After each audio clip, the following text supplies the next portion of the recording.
Hey out there, my name is Chris. I live in Las Vegas and I'm an ex-evangelical Christian slash worship leader who used to practice witchcraft. Now, this video is about the dangers of magical thinking and how faith is one thing and magical thinking is another. Now, I don't practice witchcraft now, but after I left Christianity, several years after I left Christianity, this is a good 20 years ago, I started to study multiple religions and comparative religion. And not just in books, not just out of a curiosity of study itself. I actually participated in different religions. I've visited Buddhist temples and chanted. I've done ghost hunting. I've attended several lectures in the university on the supernatural and the paranormal, as well as I've been a member of several different witch covens in Las Vegas, just to see their practice of religion and to see how it worked for them. And to satisfy my own curiosity on how different religions seek after spirit. Now, one thing I can say about the big similarities between Christianity, or at least evangelical Christianity, and the New Age movement and or witchcraft, is that they are both very, very, very superstitious in their faith or in their religious beliefs and in their practices. When you tend to believe that there is a world, an outside world that is unseen, and that it is affecting the world that we all live in, you tend to be a little bit superstitious. You tend to believe that there is an interaction between these two worlds, and this supernatural world can affect your world in both ways, in good and bad ways, positive and negative ways, and your actions affect that supernatural world out there. Now, the whole idea of the concepts of good and evil and the concepts of spirituality and seeking out after spirit for some sort of truth or for some sort of pursuit of truth or for some idea of I want to have the wisdom of the same people who came before me. Now, this is a common pursuit in all religions, and it's really funny how even in modern day world, how modern day pagans are doing the same practices of the ancient world, and how modern day Christians are doing the same superstitious practice of Christians 2,000 years past. Now, in the New Age movement, after I left Christianity, I had a lot of questions. A lot of questions on who are we and what do we believe. So who are we? What do we believe and why do we believe it? Now, I grew up in a family that was traditionally Christian. My mother's family was Catholic and my father's family was Protestant.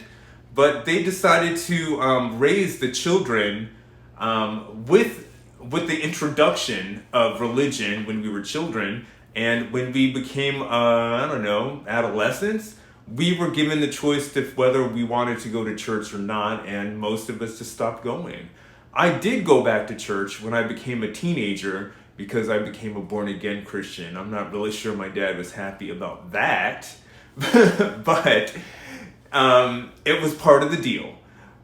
When we got to a specific age, we were allowed to choose if we wanted to believe in what we wanted to believe or not. And my dad, as unhappy as it made him, me being a born-again Christian, he let me do that. He let me be that. Even though he had warnings and reservations about the people that I had gone to church with. And lo and behold, I hate it when your parents are right. Years later down the line, I learned that evangelical Christianity was not the way, or at least it wasn't the way for me. And it wasn't, the truth in evangelical Christianity wasn't the story that I was sold when I first became an evangelical Christian. And if you want to see that story, the reasons why I left evangelical Christianity are a couple of videos behind this one. So if you want to look back in my channel, you can find that. But the whole idea between magical thinking and Christianity and New Age philosophy, they're entwined. They're the same. Now, I came out of a world of magical tarot cards. By the way, these aren't tarot cards. These are like actually cards with rock stars on them. I keep them in my studio just to kind of inspire me. And I came out of a world of magic crystals and minerals. Now, the funny thing is, in the New Age world, all these things are symbols of power and knowledge and understanding and the whole weird idea of being connected to nature. Now, I don't see these objects as those kind of catalyst as a catalyst into verging into spirit now, but I honestly appreciate them as I don't know, nature art. The idea that nature herself, it took her, I don't know, hundreds of years to grow this crystal, and it took artisans a lot of skill and a lot of hard work to shape the crystal into this and to use water and other elements to smooth it out and to make it a pretty beautiful work of art. That's what I appreciate from my crystals now.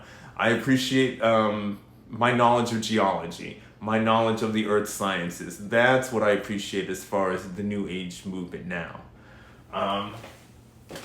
But in the New Age movement, you tend to believe in animism. You tend to believe that a spirit is within everything, and you tend to believe that all things are connected.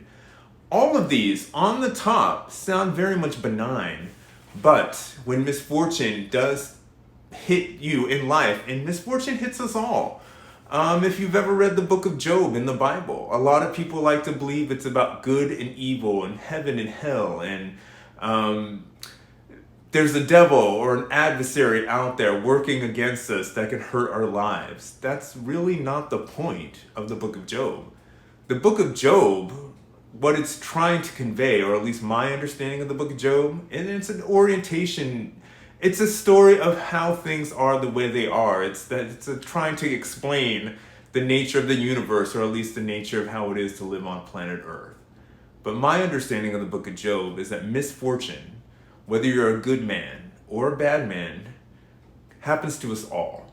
And it has nothing to do with what religion you believe in, or how you live your life, or whether or not you're a pious believer in the one heavenly God in the heavens, or if you're a doer of evil and live your life promoting yourself. The thing is, the book of Job was a man, a good man, who was befuddled by a whole bunch of bad things that happened to his life, nearly destroyed him.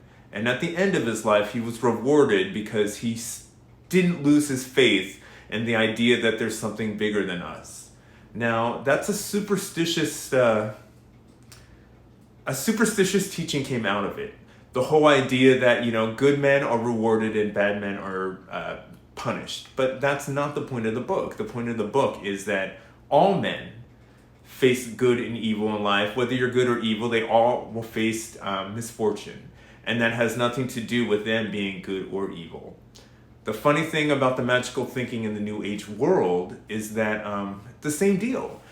You believe when you practice magical ritual that these things will make good things happen in your life, or these things can make bad things happen in other people's lives, or that you are reaching out to some sort of spirit in order to convey what you're feeling, or to have some kind of union with it, or you're reaching out to the universe to get that knowledge or that power, that wisdom into yourself, so you can go out into the world and live that life, or live your best life with inspiration from the past, or inspiration from the present.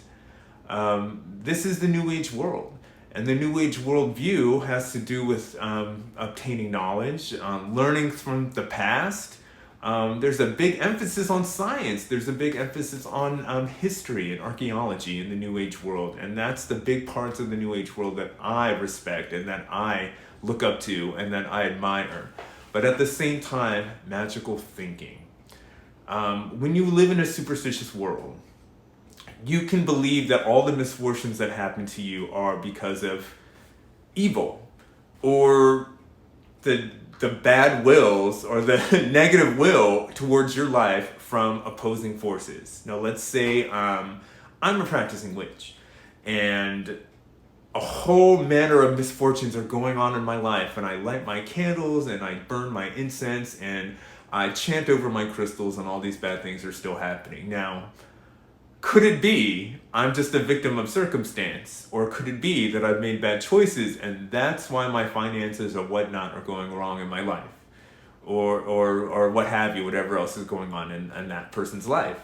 Or could it be somebody is sending bad juju your way and that you need to do some kind of proactive religious preoccupation in order to get rid of that bad juju or that bad energy, that curse that's been put on you? Now, that's the other thing about the New Age movement and the idea of magical thinking, is that if there's positive forces out in the world working towards you, for you, there are negative forces out in the world that can work against you. And it's almost like you're giving the world a whole bunch of excuses for everything that everything good that happens in your life and everything bad that happens in your life, rather than just taking responsibility of your own actions, or maybe, understanding that you're sometimes a victim of circumstance, no matter what decisions you've made. As well as the idea that in nature, good things and bad things happen. And in physics, good things and bad things happen to all of us. And there's consequences for our actions, no matter what our good intentions were. Now, this is a fact of life. And if you've studied statistics or if you've studied probability, you would understand that good and bad happens to all of us within a certain measurement of probability, of chance. So, same deal with Christianity. Christianity tends to, or at least evangelical Christianity, also lives in this world of superstition. It lives in a world of spirituality to where it's very much magical thinking as well.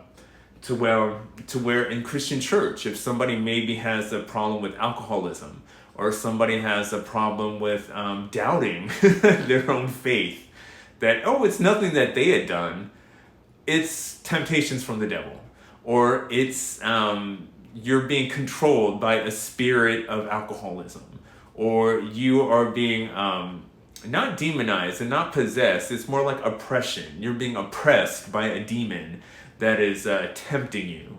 Now, I'm not going to say that I don't believe in spirits or that I don't not believe in spirits. I'm leaving it in the same genre as I do with my religious faith, is that I'm an agnostic and I truly don't know the answers to any of those questions. I don't know if there's a God. I don't know if there's not a God. I don't know if there are spirits. I don't know. If I have to be truly honest with myself, I don't know the answers to these questions. I know the literature. I know thousands of years of magic ritual and of religious ritual. I know words of power and how to call upon the four quarters to make good things happen in my life and bad things happen in other people's lives. I know the knowledge of herbs. I know the knowledge of the stars and the movements of the stars and physics and all that good stuff that we know in the 20th and 21st century. But do I know the secrets of life and death and spirits and the whole what happens to us after we die? I do not. Those are all things of faith. Those are all things of spirit that human beings and science and even the paranormal studies of the supernatural haven't pinned down yet. The funny thing about spiritual thinking and magical thinking is that it takes away your own power. It takes away your desire to do common sense research in the world to say, hey, maybe forces aren't working against me at this moment. Maybe I've made some bad choices. Maybe there's something going on in my life that I can't see that is affecting everything around me that is just not perceivable or perceptible to myself. Or maybe I'm looking at my life and the events happening in my life from a certain angle, and if I just maybe changed angles, I would see it from a different perspective, and I wouldn't believe in magical thinking, and I wouldn't need mystical ritual or prayers or spells or anything to go on to have success in my life. Now, there's a big reason why I never became a witch, because of the magical thinking, that I didn't want to handicap myself into believing that there was only one way, and that only spirituality, just like Christianity, pretending to be the only one way in order to know spirit, I didn't want to become a witch in order to embrace magical thinking as my one way of seeing the universe. I thought that it would close me into a box in order to become a full-blown witch. So that is the reason why I didn't become a witch after I left Christianity. And it has nothing to do with the whole idea of it being a female-oriented religion, and it has nothing to do with being pagan or evil or perceived as evil by modern-day Christians. Most of the witches and the supernatural people who live in the New Age, who are living in a New Age philosophy that I know, are the most wonderful, well-educated people I've ever met. Some are hippy dippies, some are just retailers who sell books and incense and crystals, but other witches I've met are full professors and doctors in female medicine, and I've got the utmost respect because they decided to use what they know to help their community, and that's what I respect about that particular faith and how people express themselves when it comes to magic. And the whole idea that people in the pagan world can accept that magic isn't just some sort of ritual practice, some ancient ritual practice, that magic can very much be knowledge and what you know about history and what you know about science and what you know about human beings and psychology and sociology and anthropology and history. All of these things combined are magic, and you don't need magical thinking in order to embrace that kind of knowledge and understanding. So another reason why I never became a witch was the maiden, mother, and crone. Now, I was once raped by a succubus, or I've had the sleep paralysis. I've had an episode of sleep paralysis, or some books will call it old hag syndrome. Now, it could very much be that I was primed to have this situation happen in my life, to have this phenomenon, this psychic phenomenon happen in my life. It could very well be I was primed because I was studying the supernatural ever since I was a kid. Ever since Time Life Books had come up with its Mysteries of the Unknown series. And ever since I was that kid in school who would go to the library at lunch and read about the paranormal and the supernatural rather than hang out with my contemporaries. I was always that weird guy reading on different subjects that other people weren't. So when it comes to all of that, I've known about the succubus phenomenon ever since I was a child. And the funny thing about old hag syndrome or the succubus phenomenon or the whole idea of sleep paralysis, it's ancient. It goes back to ancient Sumeria and Mesopotamia. There are legends of the kind of a thrown down goddess or the first wife of Adam, which is funny because it's a kind of Sumerian goddess turned into the first wife of Adam named Lilith. Now, the whole idea that an old hag would visit men at night and steal their seed by all means, by raping them and then leaving them traumatized. Now, this is most likely one of the most terrifying situations I'd ever been in as far as I've experienced supernaturally. Not the most terrifying, but I have had some odd supernatural experiences in my life.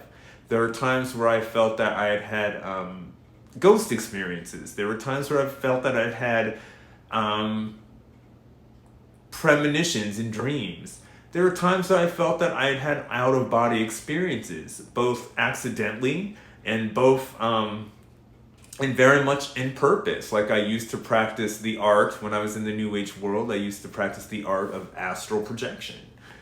Now, what are all of these phenomenons? When it comes to human consciousness and psychology and sociology, the modern day study on the phenomenon is inconclusive. Now, all of these observations that happen with the paranormal, whether it be astral travel or ghost communication or being haunted by ghosts or spirits. There's many different theories on what on earth these things can be. They can be hallucinations. When in consciousness, that human beings are either conjuring up themselves or they're phantoms that live in the whole idea of the collective unconscious, that these things, this phenomenon exists on a base level in all human beings, and we can share these visions together. The whole idea that in the collective unconscious, we're all sharing a kind of shared knowledge. All human beings are in contact with the shared knowledge, even if it's not on a conscious level. It could be that I somehow tapped into that I had seen phenomenon that ancient people had seen. It could very well be that I primed myself to have supernatural experiences because I'm so well read up on the paranormal. But regardless of how or why it happened, all I know is that several years back, while I was in bed, a horrible old woman straddled me and raped me. And I don't know how to describe it, as in, I used to work in retirement homes and I've washed old people because that's kind of part of the job. So I've seen old women naked. No sexual vision or ideas whatsoever. It's 100% professional, because when you're an old person, you can't do things for yourself and you help them. So I have no shame in the human body. When you're in the medical field, you just do the task and it's then and done. This was different. This old woman, this old creature, she was slight. She could have been quite beautiful. She was wearing a very simple dress, a white dress. It was dirty. It was ripped on the side. It was kind of like a shift. I don't know. I couldn't see seams in it, but it was old. And she was old. And she wasn't like shriveled or like weak like the old people that I've served in retirement homes. She was just old. Her skin was discolored, more blue or gray, and her face was old. Now, she was human, but she wasn't human.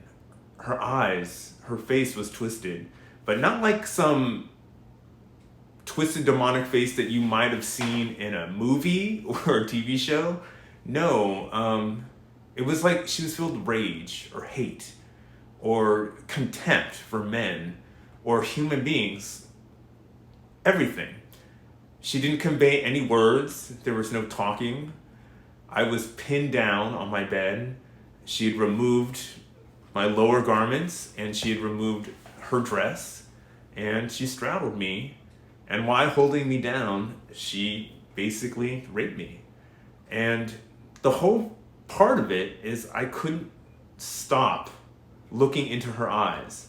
And there was an odd communication when she looked at me, and her eyes were filled with hate and so much terror and so much evil, or at least I was feeling the terror, but her hate and contempt was very palpable. And it was like I was being told that I had no power and that she had the power, and she was getting pleasure from that, not just the rape. She wasn't getting pleasure from the rape, she was getting pleasure from controlling me. So she did what she did, and I was in terror for the entire time. And as I came out of it, I was terrified when it was all done. Basically, she appeared out of the shadows and disappeared just as quick after the act is finished, and I was left alone, covered in sweat in my room, completely traumatized. Now, again, I had experimented in psychic journeys, I'd experimented in astral projection, and I found myself having out-of-body experiences in the past, both on accident and on purpose. So this was very much like that. I was, how it began is I was laying in my bedroom, on my back, because I sleep on my back, And the room changed. I was still in my room, like all the furniture in the room was the same. But what was different was the room around me. Everything had turned black. And out of the shadows of that blackness is where the woman came from. And it's like after she was done doing what she did to me, she'd returned to the darkness in the room, and then the rest of the room changed back into my room. Strange. So, knowing I think this is what made me later not become a witch. But knowing that witchcraft comes from the mother goddess, and knowing that witchcraft comes from the power of women, and knowing that I had been violated from what could have very well been an incarnation of the goddess, or the idea of the maiden mother and crone, that the crone incarnation of the goddess had taken something from me beyond my will, kind of told me that witchcraft or being a witch was not the way for me, and that I would never be comfortable with the idea of giving worship to a deity that would treat me in such a way. So very much like Christianity, I had figured that witchcraft and worship of the goddess was not the way for me. Also, years later, after going to medical school, after learning how to do diagnostic testing in an office setting, you learn to be more skeptical. You learn to put all things, practical problem solving through a scientific sieve, to where you do an experiment to where you see what the outcome of something is without any preconceived notions. Now, when it comes to the New Age movement, when it comes to spirituality in Christianity, again with the superstition, you have the idea that you already know the answer, and then the phenomenon around you tends to confirm it. Now, science doesn't work that way. You have an hypothesis.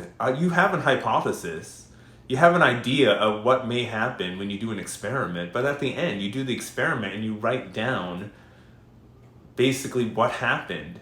You don't confirm a preconceived notion. You basically have an idea of what you're aiming at, and then you just write down the data of what happened.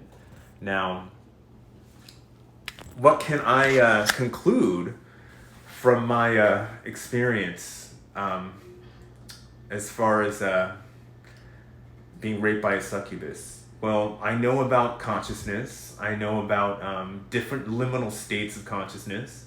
I understand that phantasmagoric imagery can be created by the human mind. I understand that human beings can be primed to see the supernatural where the supernatural doesn't exist. So there's a very real possibility that I was visited by an entity, probably the same entity that human beings have considered that they had felt over the expanse of recorded history. This is not a new phenomenon. Or it could be that I created this hallucination, this dream, this vision, this experience, because I was primed to believe it because of my preoccupation with the New Age movement. Now, again, I understand hypnopompic states and hypnagogic states, these strange liminal places that human beings can go in consciousness. And it could be that that's where I was. And it could be that that's where I met this phenomenon. But the truth being is, I just don't know. I don't know the truth of what happened. But going through the experience was enough to tell me that maybe witchcraft wasn't the way for me. And that maybe science and reason and magical thinking wasn't going to bring me to the same place that science and reason would. I'm very happy that I've walked away from more or less superstitious, a superstitious lifestyle. I like that I could stand back and analyze things from afar and use physics and reason and history and that sort of understanding to come to a conclusion, or at very least to document what I've seen and to know what I know. So as far as magical thinking goes, I am not for magical thinking. I'm for taking the time to understand the world around us with the tools that we have. I hope everybody is staying happy and safe and healthy out there. Big hugs, health, and happiness from Las Vegas. I'm Chris.